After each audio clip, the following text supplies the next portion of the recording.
Welcome to another edition of Around with Randall, your weekly podcast on making your nonprofit more effective for your community. And here is your host, the CEO and founder of Hallett Philanthropy, Randall Hallett. Appreciate your time again on this episode of Around with Randall.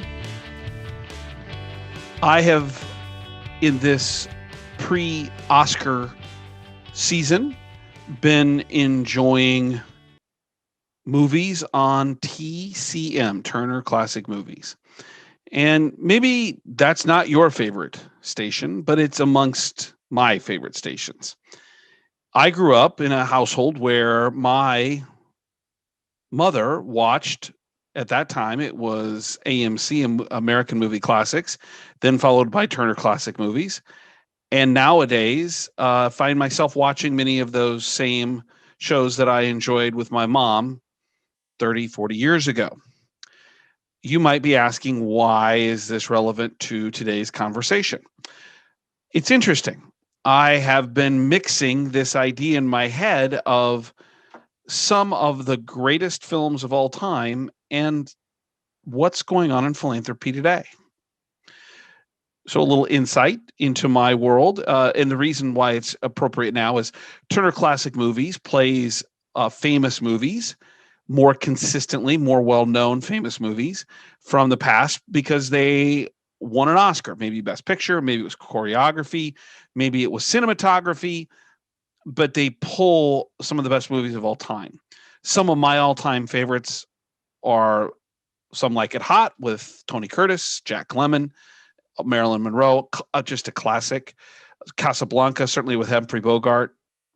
Anatomy of a Murder, with Jimmy Stewart, one of my all-time favorite movies. Courtroom drama, an early George C. Scott appearance as a prosecuting attorney.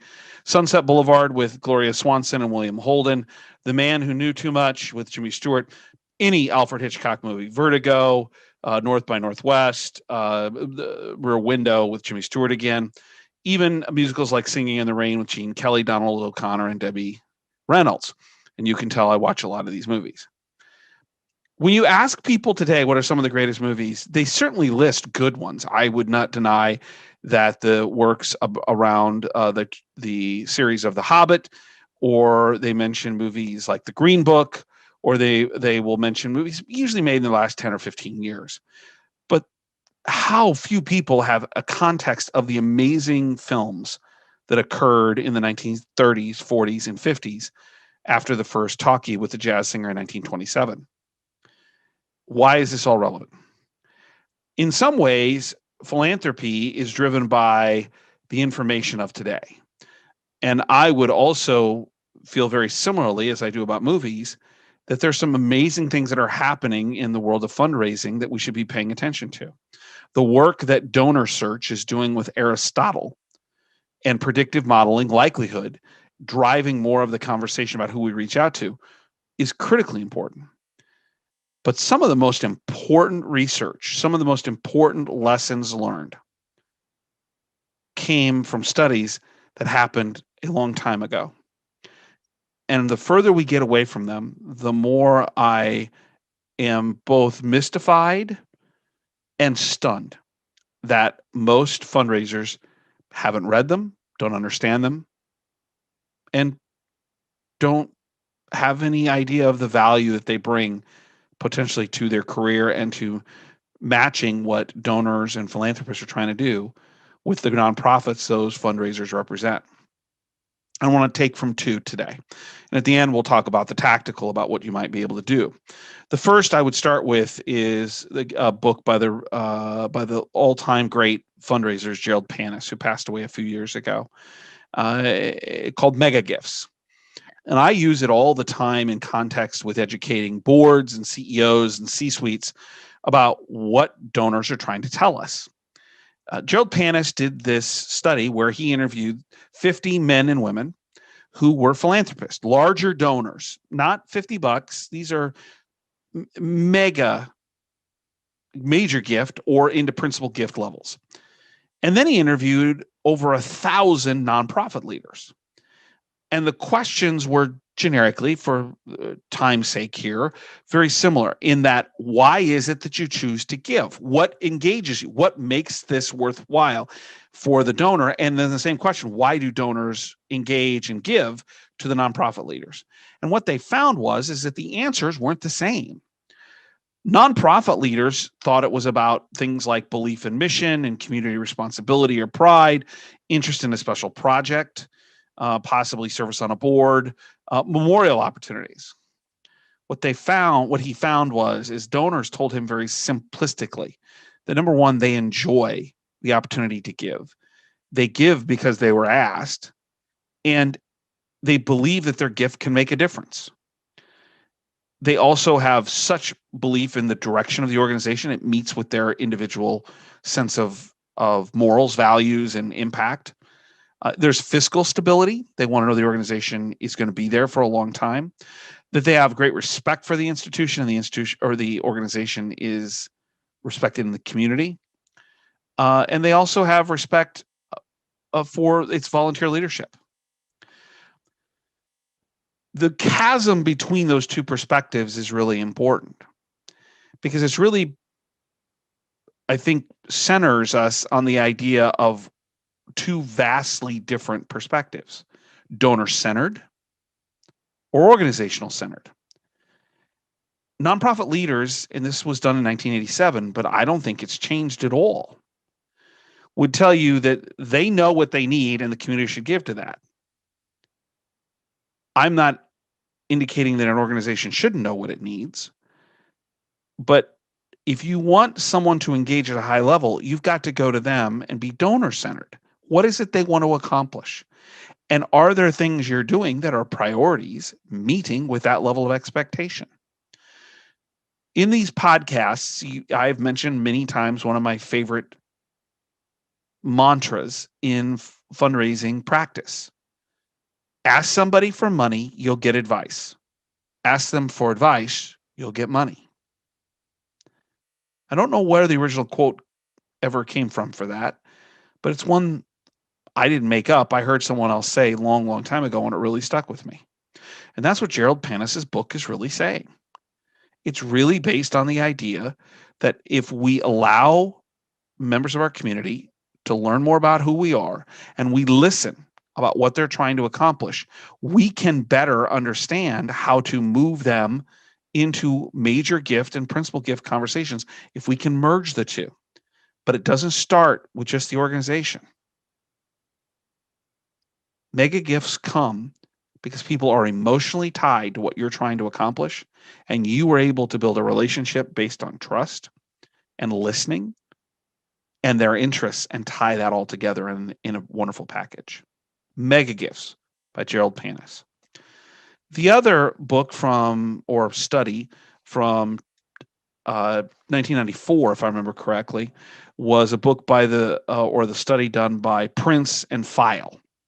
This was more of an academic study. I think it's probably the most important one in our industry, and I almost hear nobody talk about it.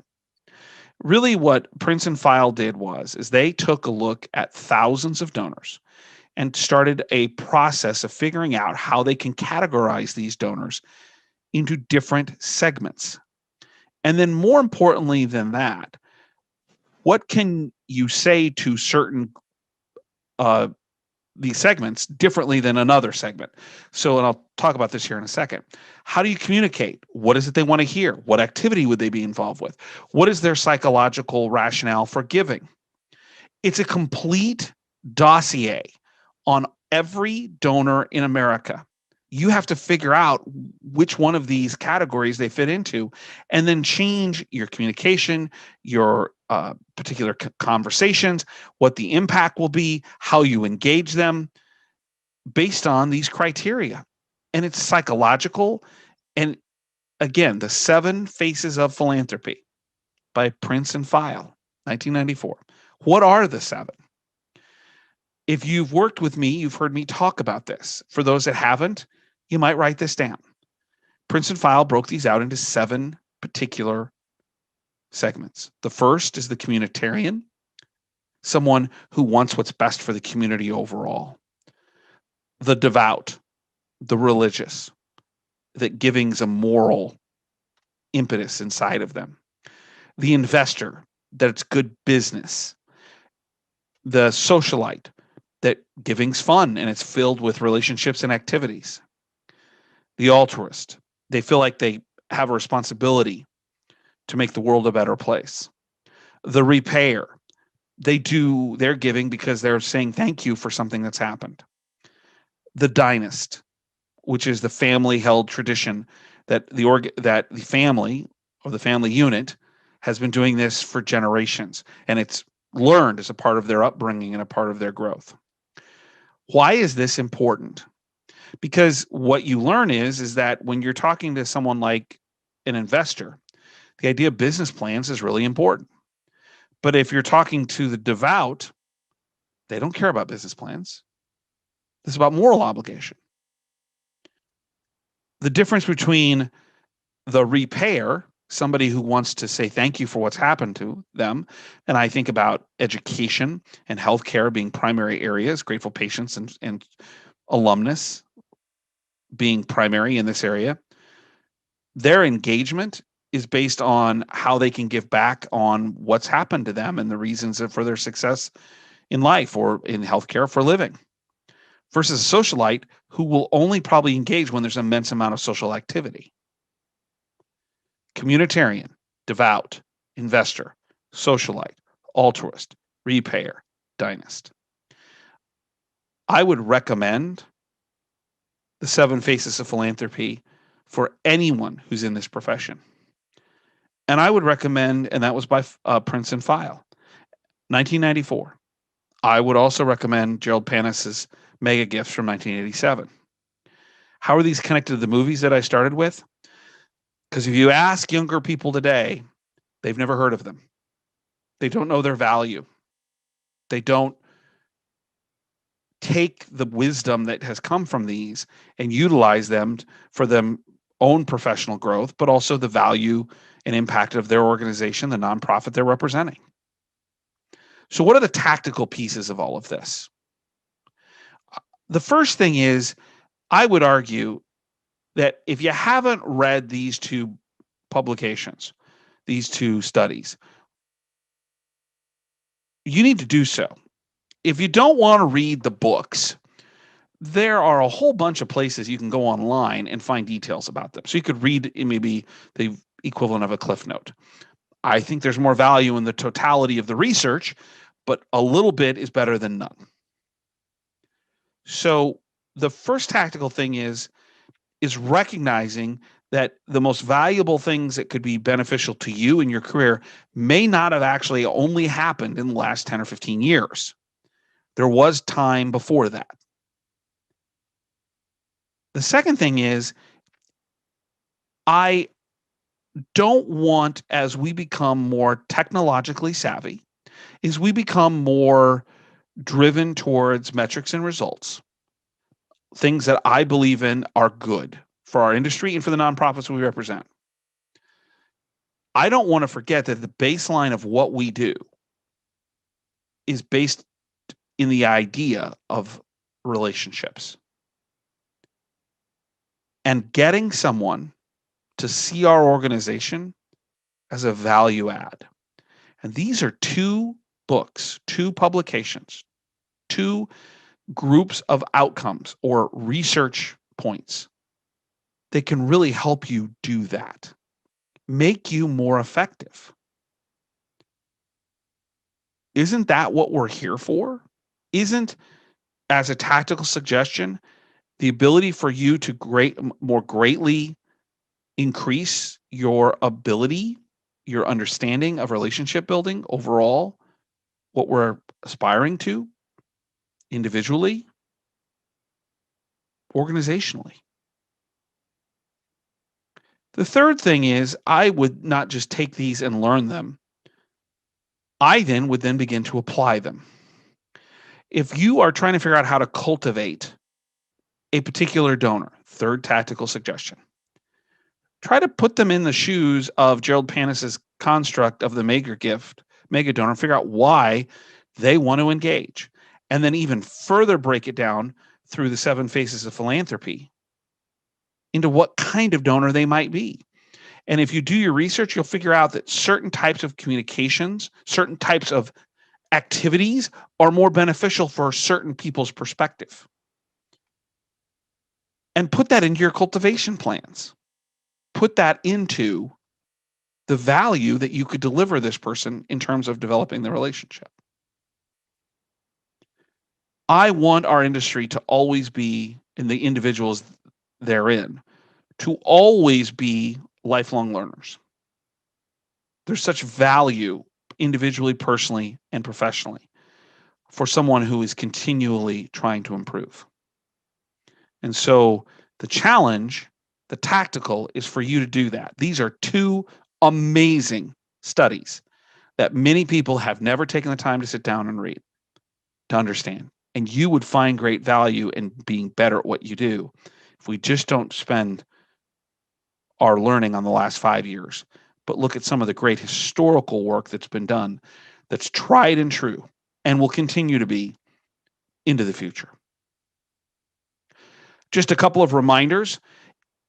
Number one, I want to thank you for listening or watching, and I hope that you'll subscribe, like, leave a comment, and share. If you find this helpful, share it with a few other people in our industry. I really try to keep these between 14 and 16, 17 minutes. Make them usable, make them tactical. I hope you feel that it's worthwhile. If it is, share it with someone else. This is about me being able to share knowledge maybe that I've picked up along the way that might be helpful to you. Number 2, there's blogs on the website, 2 or 3 a week. Perspective on different aspects of our nonprofit world and kind of the world in general, professional life. I would recommend that. That's at hallettphilanthropy.com. And if you want to communicate with me directly and you have a comment about this podcast or any other, my homage to Clark Howard, Reeks, R-E-E-K-S, meaning you think what I said stinks. Reeks, R-E-E-K-S, at hallettphilanthropy.com. Tell me what you think if I'm missing something. If you have a suggestion for a show, you can email me at podcast@hallettphilanthropy.com. And if you're really interested, these podcasts are now on a YouTube channel that I was talked into by my team. I still question that as a good idea, but nevertheless, they're there. You can catch them on the website or on the YouTube channel, Hallett Philanthropy. As I do each time I do a podcast, I want to conclude this is an amazing opportunity for those of us and for all of us to want to make a difference in our community, for what you believe in and what your organization believes in. You're important to the success of your community.